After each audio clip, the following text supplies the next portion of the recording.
Sejam muito bem-vindos ao canal. Afinal, o que somos nós? Assistam agora a segunda parte da entrevista da Altair. Se você não assistiu a primeira parte, não se preocupe, é só acessar o link que está disponível para você aqui em cima e também na descrição do vídeo. Corre lá, assiste a primeira parte e volta aqui para conferir a segunda. Você vai amar. E se gostarem, por favor, deem um like, compartilhem com os amigos, se inscrevam no canal. Isso ajuda muito a mensagem chegar a mais pessoas. Bom proveito.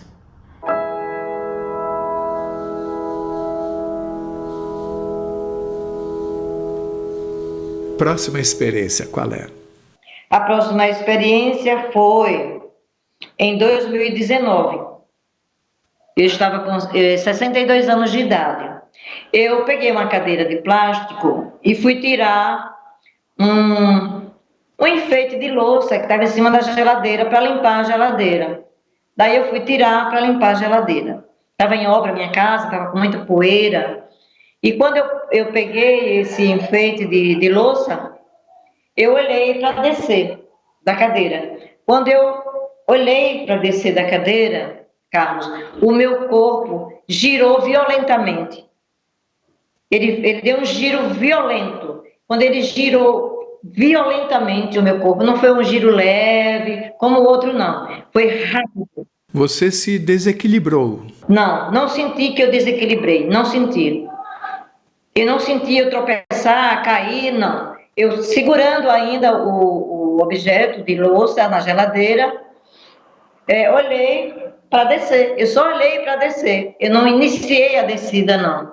Eu só olhei para descer, né? Quando eu olhei para descer, o meu corpo ele foi girado violentamente e jogado, projetado a 2 metros e pouco. Como se houvesse uma força exterior fazendo isso em você? Isso, como se alguém me empurrou violentamente. Se eu tivesse caído, eu teria caído ali próximo à cadeira, não é? Não, eu fui projetada a mais de 2 metros. Quando eu escutei minha cabeça pocar, a palavra é essa, ela pocou. Eu escutei o estrondo da minha cabeça pocando, um estrondo horrível, absurdo. Aquele estourou o meu crânio, eu escutei aquilo e eu pensei, agora acabou, agora não tem mais volta. Eu pensei, agora não tem mais volta. Eu tive um traumatismo craniano, acabou. Daí eu fiquei um tempo sem lembrar nada, quando eu me dei conta que eu estava deitada no chão, próximo à pia da minha cozinha, que na época tinha uma cortinazinha de pano. Eu abri os olhos, deitada no chão, olhando para a cortina, e eu pensei, o que é que eu estou fazendo aqui deitada no chão? Por que é que eu estou deitada aqui no chão? E eu não entendia, porque eu não tinha força para me levantar, não entendia por que eu estava deitada no chão, eu não sabia por que eu estava ali, o que tinha acontecido comigo, eu não sabia. E fiquei um tempo me questionando por que eu estava ali deitada no chão. E só fiquei pensando isso. Não pensei em me levantar, em como sair dali. Não, fiquei só um tempinho, viu, bom, eu pensando, mas o que é que eu estou fazendo aqui no chão deitada? Por que é que eu estou no chão deitada quando uma mulher me pegou pelo braço, no braço esquerdo, eu estava deitada, deitada em cima do meu braço esquerdo, eu tinha a impressão que eu estava assim. E ela me pegou pelo meu braço esquerdo e disse assim, minha filha, você precisa se levantar. Eu não sei lhe dizer se era a mesma mulher, mas eu acredito que seja sempre essa mesma mulher que está comigo. Eu não vi a mulher. Eu só vi essa mulher em 1976, só. No mais, só a voz dela. E aí, essa mulher me pegou pelo braço, ela me pegou pelo braço, assim, como diz assim, calma, pegou com calma. Minha filha, você precisa se levantar. E me levantou. Eu me vi em pé, com as 2 mãos na pia, na pia de lavar pratos, na cozinha, segurando com as duas mãos o granito da pia, olhando em minha volta, vendo os meus animais, os cachorros, os gatos que eu tenho, todos olhando para mim, todos, os olhinhos arregalados para mim. E eu vi pedaços de louça no chão e fiquei preocupada com eles. Tinha uma bacia de plástico grande na cima da minha pia. Eu não sei por que ela estava ali, mas estava ali na hora. Eu peguei essa bacia, juntei com o meu pé, segurando na pia com a mão esquerda, fui com o pé direito, juntando os caquinhos até onde eu alcancei juntar. E os mais distantes, eu peguei na mesa com a outra mão, me segurei na mesa, juntei tudo e cobri com a bacia de plástico. Com muita dor na cabeça, muita dor, doendo muito minha cabeça, eu olhei para minha mão esquerda e estava com sangue, muito sangue na mão. E aí eu pensei, confirmei que eu tive um traumatismo craniano, o que eu havia pensado. Aí eu procurei sangue no nariz, no ouvido, nos olhos, na boca, não tinha sangue. Mesmo assim, eu achei que eu tinha sofrido um traumatismo craniano. E eu pensei, eu estou com hemorragia interna. Nisso eu passei a mão para tirar um pouco de sangue, a mão direita na mão esquerda, e aí eu vi o corte. Então o sangue era da minha mão esquerda. Mas mesmo assim, eu estava certa que não tinha volta. Eu consegui chegar até uma cadeira, me sentei. Nesse dia eu deixei o celular no quarto. Nesse dia eu deixei no meu quarto. E eu pensei assim, eu preciso ligar para minha filha, que mora aqui em Aracaju. O meu filho trabalha em São Paulo. Ele mora aqui, mas trabalha em São Paulo. Não estava aqui em Aracaju nesse dia. E eu pensei, eu preciso pegar o celular e ver a minha filha antes de morrer. Ligar para ela e falar com ela. Com muita dificuldade, minha casa tem um corredor, eu vinha segurando de um lado, do outro, de um lado, do outro, até chegar ao meu quarto, pegar o celular e ligar para minha filha. Liguei para ela e falei, filha, eu vou morrer e eu gostaria de lhe ver antes de morrer. Ela perguntou assustada, o que foi que houve, mãe? Aí eu falei, filha, eu caí feio, eu bati a cabeça feio e eu vou morrer. Eu gostaria de lhe ver antes de morrer. Imediatamente ela chegou. Não demorou muito, Aracaju é uma cidade pequena e ela morava próximo a mim. E aí, mais uma vez, ela insistiu para me levar para o hospital. E eu falei, não, eu não vou, eu vou morrer, eu quero morrer em casa, na minha cama. Ela insistiu muito. E eu falei, não, eu não vou, eu sei que eu vou morrer, eu tenho certeza que eu vou morrer. Me leve para minha cama, que eu quero morrer lá na minha cama, que é o meu desejo, sempre foi e é morrer na minha cama, em casa. E ela insistiu, viu que não consegue, porque sempre foi assim, ninguém consegue me levar para o hospital. Houve outra situação, nem o corpo de bombeiro conseguiu me levar para o hospital quando eu fui soterrada, né, um desmoronamento aqui na minha casa. Então ninguém me leva para o hospital, não me leva. E ela me levou para a cama, minha cabeça doía muito minha cabeça. Ela me deitou na cama e eu falei, filha, eu preciso de um analgésico muito forte, potente. Será que você consegue morfina para mim? Ela falou, mãe, de jeito nenhum, só em hospital, mãe. Não é assim, não. Mãe, vamos para o hospital. Eu falei, não. Então, tudo bem. Veja se você consegue um analgésico poderoso, porque minha cabeça está doendo muito. Mas, Carlos, doía muito. A dor era insuportável. Era insuportável a dor. Nessa hora, eu desejava morrer logo. E aí, ela ligou para a farmácia, pediu um analgésico e ficou comigo, insistindo para me levar para o hospital. Nisso, ela colocou a mão na minha testa, ficou com a mão na minha testa, ali um tempinho. E aí, minha cabeça melhorou. Eu falei, filha, pode ir para sua casa que já melhorou a dor. Ela melhorou quanto? De 1 a 10. Eu falei, melhorou 8%. de 1 a 100, eu falei 80%. Aí ela falou assim, não, eu vou esperar chegar o remédio, depois eu vou. Aí ela falou, é verdade, manhã que melhorou? Eu falei, melhorou, filha, estou bem, pode ir. Aí ela falou, manhã, eu coloquei a mão na sua testa porque eu ouvi uma voz. Ela pediu para eu colocar a mão na sua testa e fazer uma oração. Aí eu peguei e fiz a oração. Aí eu falei assim, foi mesmo, filha? Ela falou, foi. Aí eu disse, então, foi sua oração, pode ir para casa, já estou bem. Ela disse, não, eu vou ficar, vou dormir com a senhora hoje aqui. Eu falei, não, filha, pode ir para casa. Ela, não, deixa chegar o remédio. Eu falei, nem precisa mais esse remédio, porque já melhorou muito, eu não estou sentindo mais a dor que eu estava sentindo. Só está dolorida a cabeça da pancada. Eu sinto que minha cabeça está só dolorida da pancada. Ela falou, não, mas eu vou ficar até a senhora ficar bem, vai chegar o remédio. Aí nisso, demorou muito o remédio para chegar. Começou a chover, né, nessa noite, e aí, que foi à noite isso.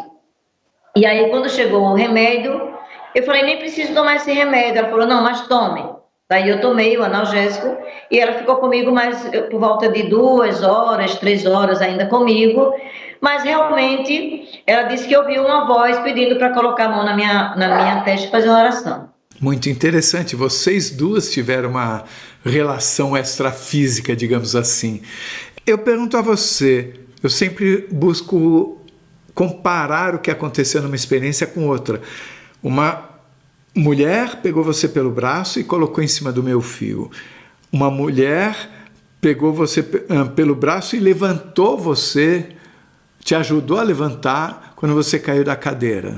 Você sentiu uma similaridade de pegar, de ser a mesma pessoa? Você diria isso? Sempre aquela mesma mulher?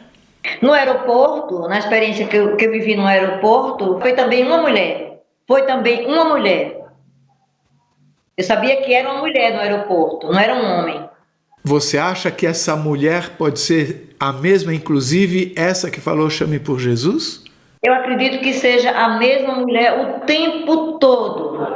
Ela falou chame por Jesus e depois ela própria estava atrás de você quando você estava naquele outro lugar? Nesse momento em que eu estava andando em direção a que eu achava que fosse a pousada, eu não sei dizer para você se era uma mulher, se era um homem, se era a mesma mulher. Porque o meu pensamento era de que era um funcionário da empresa que estava me acompanhando. Entendi. Então, quando você diz que é sempre a mesma mulher, você acha que é sempre a mesma mulher, é a que falou com você na experiência do aeroporto, a que colocou você no meu fio, de volta na calçada, e a que ajudou você a se levantar depois de cair da cadeira.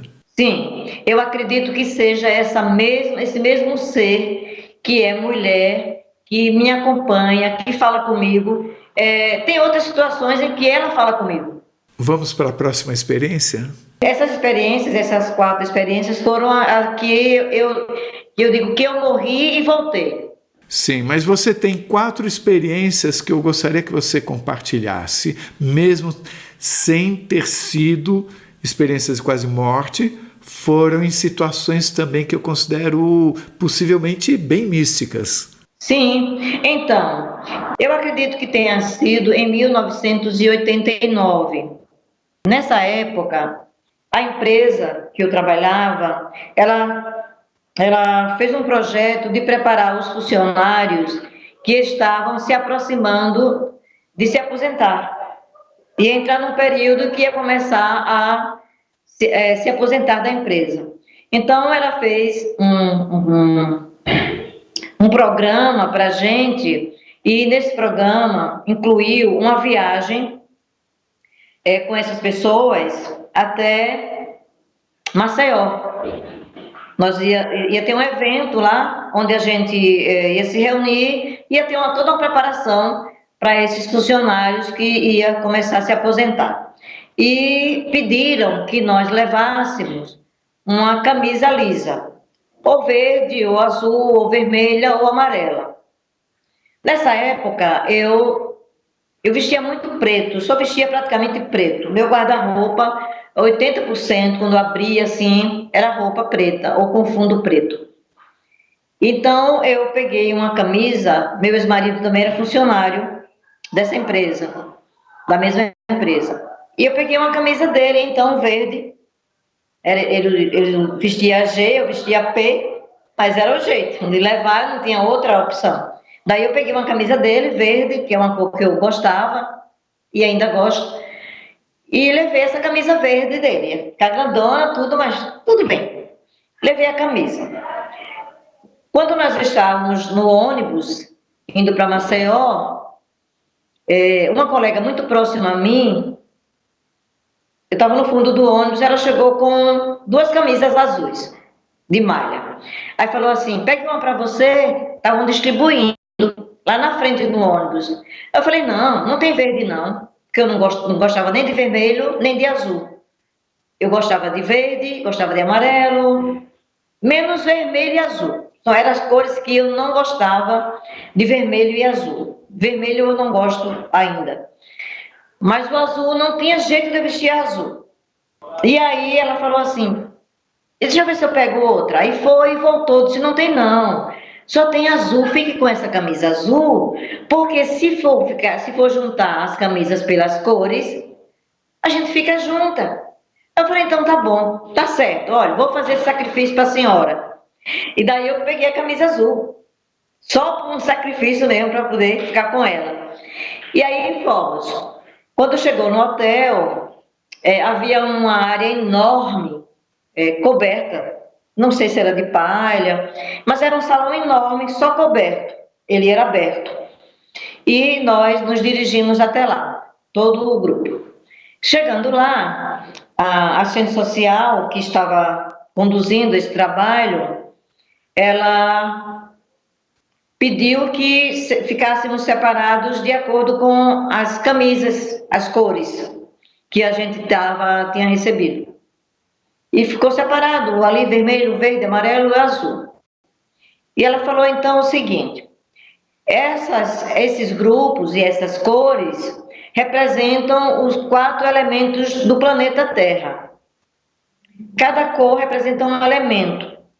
E cada elemento vai falar sobre o elemento e vai escolher um animal que represente esse elemento. O vermelho vai representar o elemento fogo. O verde vai representar as matas. O amarelo vai representar a terra. E o azul representa as águas. Vocês vão escolher um animal que represente o elemento e vocês vão falar sobre esse elemento. E aí ela disse, o vermelho vai para lá, tal. O azul, ela apontou, o azul vai ficar ali.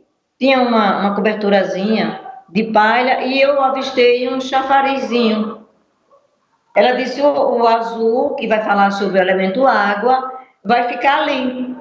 E ela apontou. Quando ela apontou, que eu olhei, eu já senti que eu estava leve, não senti meu corpo mais, eu senti como se eu estivesse subindo. E meus colegas começaram a comentar, e agora, quem é que vai falar? Quem é que vai falar sobre a água? A gente fala o quê? Qual é o animal que escolhe? E começou o grupo a comentar o que ia falar, quem ia falar. Eu sou muito tímida para falar em público, e como se eu não estivesse no meu corpo, eu não sentia o peso do meu corpo andando, é como se eu estivesse mesmo flutuando. E eles comentando ali, e de repente, Carlos, eu comecei a falar. Mas eu não me via.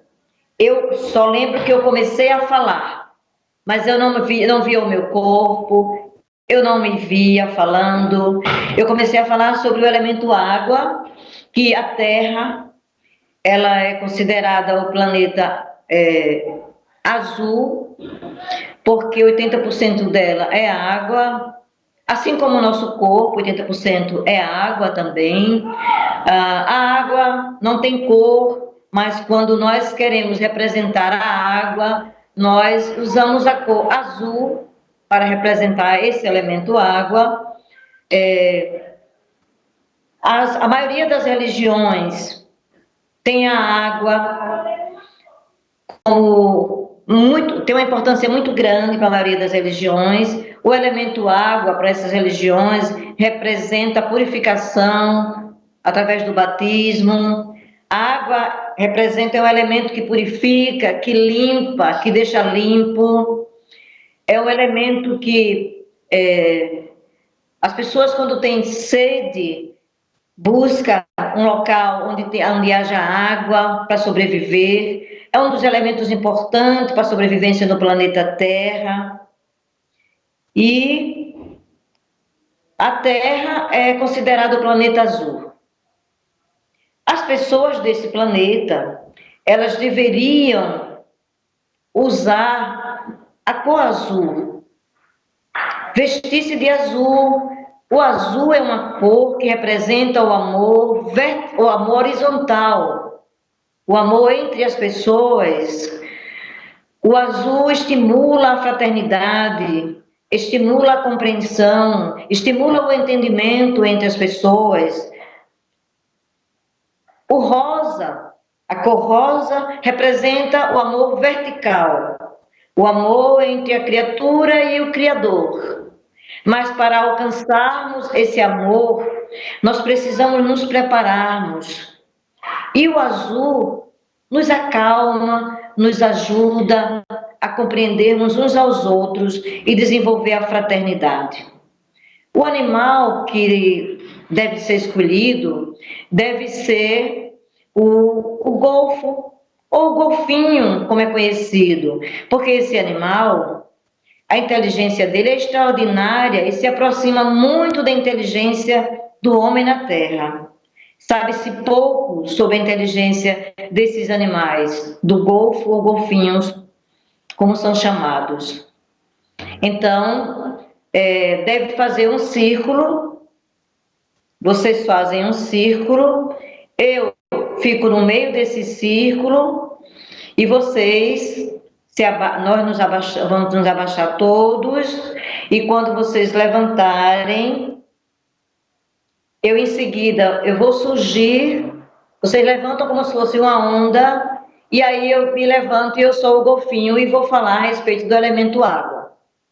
E aí eu falei isso, e dentro da minha mente, quando terminou de falar sobre o elemento água e sobre o golfinho, na minha mente eu ouvi dizer que era Jung.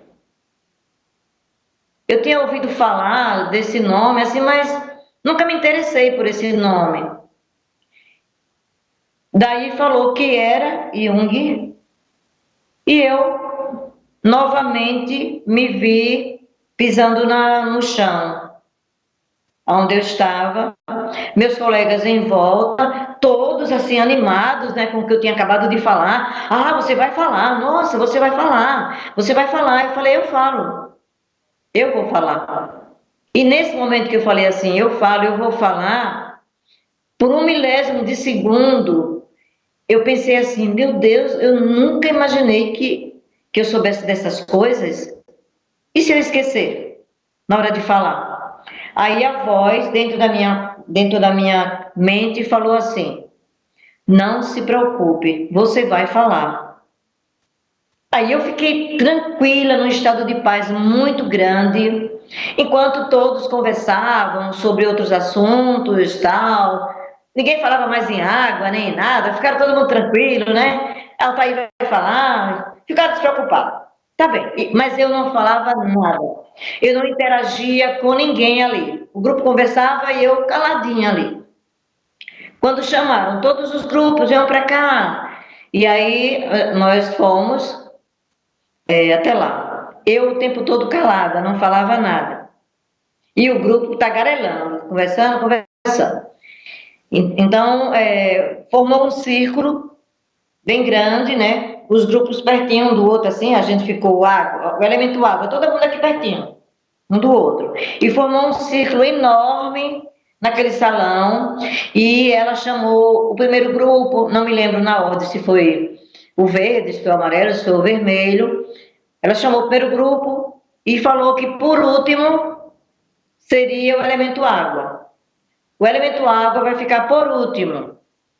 Foi chamando, chamando, e chegou a hora do elemento água e falar. E aí a gente saiu daquele círculo, fomos para o meio, bem no centro do local. Meus colegas deram as mãos, fizeram um círculo, eu fui para o meio, me abaixei, fiquei abaixadinha, e eles, com as mãos assim em cima da minha cabeça, foi levantando e tirando a mão, como se fosse uma onda, conforme foi dito. Foi tirando a mão e assim eu fui me levantando. Até aí eu via que eu estava no meu corpo ainda e me levantando. Quando eu fiquei em pé no círculo, eu não vi mais nada e não lembro de mais nada. É como se eu não estivesse ali.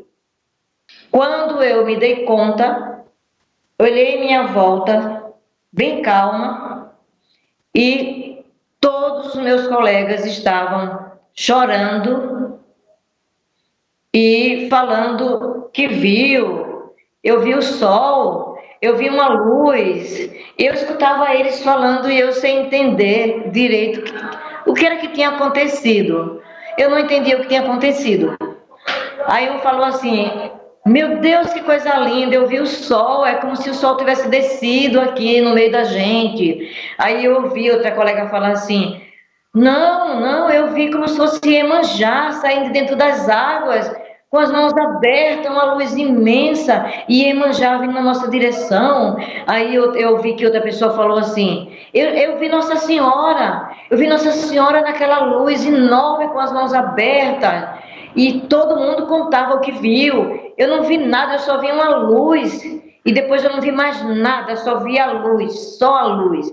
Todos comentavam o que viu, e eu parada. Você não viu nada, né? Nada, eu não vi nada, não ouvi nada. Depois que deu todo mundo em êxtase, aí foi todo mundo contando o que viu, a experiência que viu e tal. E a gente voltou para o lugar onde a gente estava. Nisso, quando a gente voltou, o grupo da água, o elemento água, foi para o lugar onde tinha saído, né? Que ficou o espaço. Quando a gente chegou, o círculo desmanchou. Meus colegas vieram ao meu encontro e queriam ficar perto de mim, e queriam tocar em mim, e queriam me abraçar, e queriam me sentir. E eu, como uma criança assim, assustada, e todo mundo queria ficar perto de mim. E eu sem entender por que aquilo. Quando essa colega que me deu a blusa estava próxima a mim, e eu pedi para ela, aí eu falei assim: não saia de perto de mim, o que está acontecendo? Eu quero a senhora perto de mim. Aí um outro colega meu, que tinha sido meu chefe uma época na empresa, que a gente tem uma aproximação também muito grande, ele veio de lá do grupo dele e ficou perto de mim. Ele era de outro grupo. E aí eu disse: fique aqui perto de mim, você também, não saia não, vocês dois, eu não sei o que está acontecendo. Aí ela disse: minha filha, depois eu lhe explico. Aí a assistente social pediu que a gente, estava tudo misturado agora, os grupos se misturaram, né? Pediu que a gente desse as mãos para continuar a experiência, a preparação para nós que estávamos prestes a se aposentar. A partir dessa experiência que eu vivi lá na cidade de Maceió, em Alagoas, quando eu cheguei em casa, eu cheguei com vontade de vestir azul, porque foi muito forte o que tinha ficado em mim. Quando eu estava de preto, muitas vezes, as pessoas da rua, estranhas, que não me conheciam, me chamavam para falar comigo, e eu ia. Aí dizia assim: eu posso lhe fazer um pedido? Aí eu sempre dizia: se eu puder lhe ajudar, eu atendo o seu pedido. E essas pessoas sempre diziam: não vista preto não. Eu dizia: mas por que eu não posso vestir preto? E a pessoa dizia: não vista não, vista outra cor. Aí eu dizia: mas por que eu não posso vestir preto? Eu gosto de preto. Mas a pessoa não me explicava o porquê e eu gosto que me convença. Eu sempre fui assim, precisa me convencer a fazer algo, senão eu não faço. E foram várias pessoas que pediram isso para mim. Quando eu cheguei dessa experiência, eu olhei para o meu guarda-roupa e falei, e agora? Não posso jogar tudo fora, né? Então eu vou aos poucos, eu vou substituindo. Então eu fui aos poucos substituindo as minhas roupas de cor preta por roupa azul. E não encontrava a roupa azul. Daí eu comprei uma máquina de costura, comprava o tecido azul, desmanchava uma blusa todinha e fazia em série. 6, 10 blusas do mesmo modelo para vestir azul. E até hoje eu passei a vestir azul. Quando eu não encontro azul, eu acho que essa cor fica bem, é possível. Aí eu visto um verdinho clarinho, um bege, não sou eu. Tem que ser azul. Ficou na cabeça. Você nunca tinha ouvido falar do Carl Jung? Eu tinha esse nome, assim, vagamente, mas nunca me interessei por esse nome, Carl Jung. Você nem sabia o que ele fazia? Eu nem sabia quem era ele, nem o que ele fazia. Hoje você sabe? Eu fui pesquisar quem era esse ser. Porque eu tenho isso, se a pessoa me fala um livro ou fala alguma coisa, eu tenho um espírito de detetive, de pesquisar. Daí também eu fui pesquisar sobre se existia, né? Quem foi esse espírito, porque essa pessoa, né, tinha passado pela Terra. Mas eu sabia vagamente que tinha esse Yang Jung, mas é porque é duas pessoas. Eu ficava assim, como é que ele diz só um nome? Se é Yang Jung, são duas. Será que eram irmãos gêmeos? Você estava pensando em Yin Yang. Na minha cabeça, Yang e Jung, eram dois, seriam dois. Naquela época. E aí, quando eu fui pesquisar, eu vi que esse nome tinha sido de um psicólogo, né? Foi discípulo de Freud. Então, discípulo de Freud e tal, aí assisti ainda alguns vídeos dele, né? Que ele faleceu bem idoso. Ele teve uma experiência de quase morte. Eu não sabia, eu sei pouco sobre ele, eu só pesquisei, eu me dei por satisfeita porque existia uma pessoa com esse nome e me dei por satisfeita, não continuei assim muito tempo, nem me aprofundei, nem nada. Não tive também mais nenhuma experiência. Queria que você, para finalizar, nos contasse sobre 3 experiências que você teve nas quais você saiu do planeta Terra. Sim, eu aprendi, né? Pesquisando sobre essas experiências que chamam de viagem astral. As pessoas chamam de viagem astral. Então, eu sempre desejei fazer isso, mas nunca era dada a fazer meditação, tudo, e sempre desejei fazer essa viagem astral, mas nunca me aprofundei, deixei para lá. Quando eu comecei a me acordar, sabendo que o que eu tive não foi sonho. A experiência era diferente de sonhar. Era uma experiência diferente de dizer assim, eu sonhei. Não, eu sonhei. Eu tinha consciência, ao acordar, de que eu estive nesse lugar.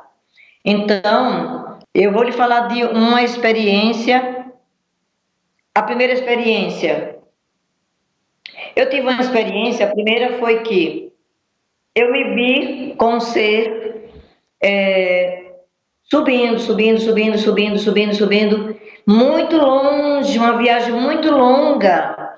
E o ser falou para mim assim, que nós evoluímos a tal ponto que nos transformamos luz. Não temos mais forma.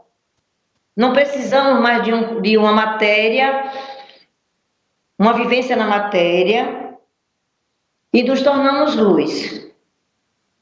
Quando a gente chega a esse ponto de evolução em que a gente se torna luz, é como se a gente se dividisse, surgissem partículas a partir de nós, luminosas, e essas partículas seriam seres vivos a partir de nós.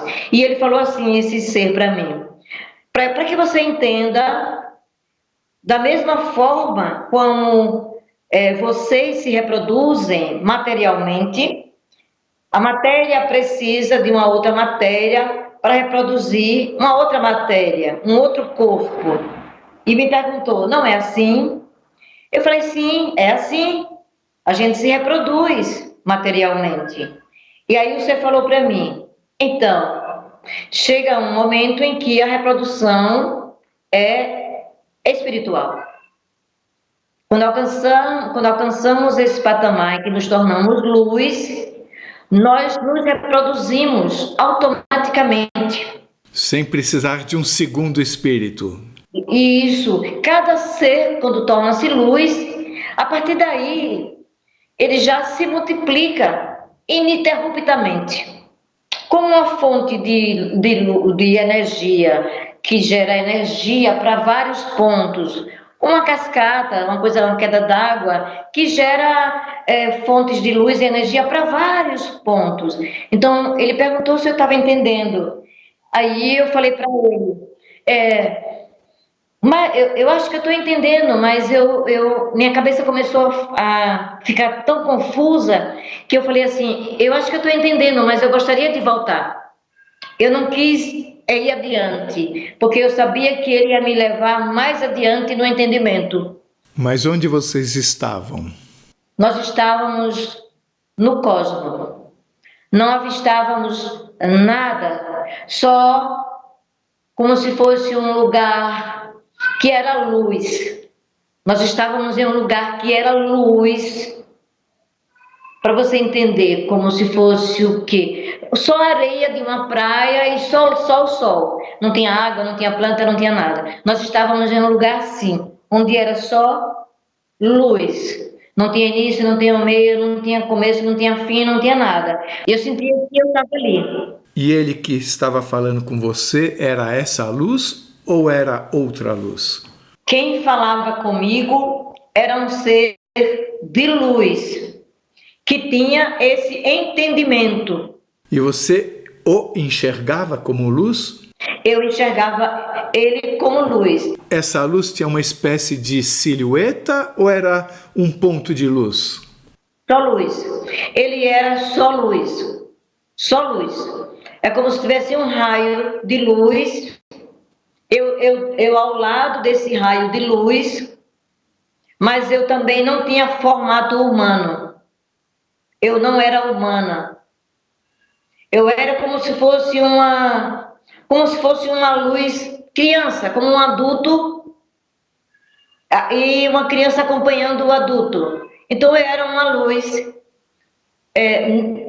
muito distante da claridade dele, mas eu era luz, como se fosse uma lanterna diante do sol. Mas eu era luz, eu não tinha formato humano, nem nenhum formato. Eu era uma luzinha de uma lanterna. Mas você diz criança só por causa da comparação de tamanho ou você sentia uma sensação de ser criança ali? Não, da dimensão de luz, do tamanho da luz.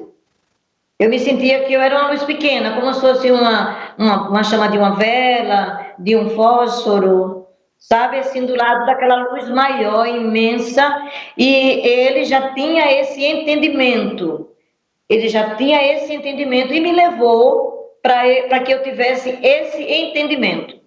Quando eu vi que eu ia seguir com ele, avançando nesse entendimento do cosmos, do universo, eu falei assim, eu queria voltar.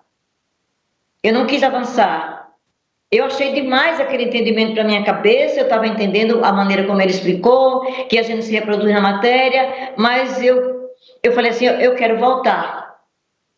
Daí, quando eu falei, eu quero voltar, daí eu não vi a minha volta, como eu vi eu subindo com ele.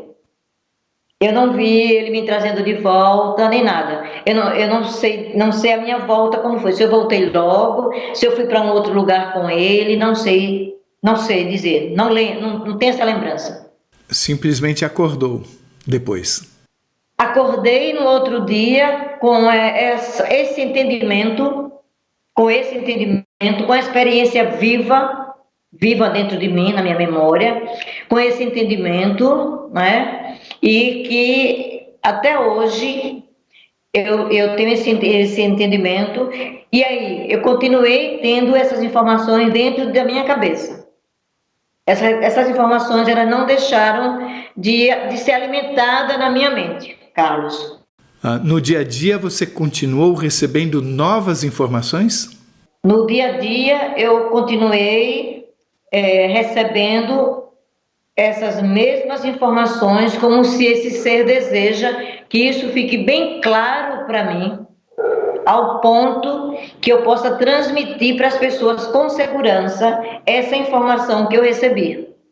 Então, até hoje, esse assunto é conversado na minha mente, comigo, durante o dia. Ou seja, ele não deixou você esquecer, né? Não, eles não deixam eu esquecer essa experiência que eu tive. E assim, é muito comum. Não posso dizer que diariamente, mas anda, vira e volta, eu vivo a experiência novamente. Fazendo as coisas dentro de casa. Como assim? Sem estar dormindo? Não, eu fazendo as coisas dentro de casa, vem essa lembrança viva, como se eu estivesse me assistindo nessa experiência real, entendeu? Nessa que você teve, para você nunca esquecer. Para nunca esquecer isso. Próxima experiência. Não deixem de assistir a terceira e última parte da entrevista da Altair, que será publicada amanhã, terça-feira, às 0 hora. Você vai amar. Se você gostou, por favor, se inscreva no nosso canal, dê likes, faça comentários, compartilhe com seus amigos, toque o sininho que assim você sempre fica sabendo quando chega vídeo novo saído do forno. E se você tem alguma dúvida ou passou por uma EQM e gostaria de compartilhar a sua história com o mundo, por favor, nos escreva. O nosso e-mail é afinal-o-que-somos-nós@gmail.com. Essa é uma nova fronteira do conhecimento humano. Vamos juntos atravessá-la?